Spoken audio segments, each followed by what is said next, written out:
তো বাচ্চারা, আজকে তোমাদের সাথে দেখা করতে আমার মেয়ে আসতেছে।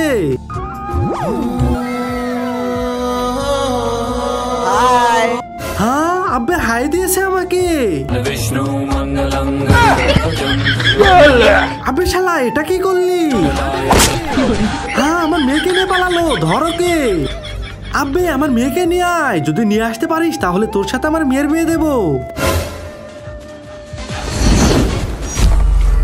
আব্বে, আর তো কোনো রাস্তাই নেই। একটা কাজ করি, গভীরতা পরীক্ষা করি, এরপর কি হয় তা দেখার আগে যদি আল্লাহকে ভালোবেসে থাকো তাহলে ভিডিওতে লাইক আর চ্যানেলটা সাবস্ক্রাইব করে দাও। আর যদি শয়তানকে ভালোবেসে থাকো তাহলে কিছুই করার দরকার নেই, আর কমেন্ট বক্সে বলে যাও আই লাভ আল্লাহ। এখন আমি তোদের দুটো ইচ্ছা পূরণ করতে পারবো, আমাদের এর বাপের থেকে বাঁচাও।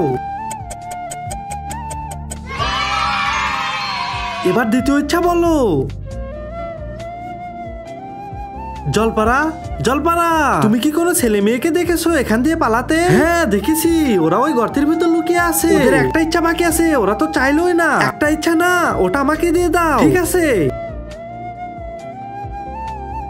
শালা, আমার মেয়েকে নিয়ে পালিয়েছিস, এখন তোকে আমার হাত থেকে কে বাঁচাবে? আমাকে না, এখন সবাইকে কে বাঁচাবে? মানে এই দেখো, ভুলে আমরা সাপের গর্তে লাফ দিয়েছি। শালা, তোর জন্য এখন সবাই মরবো।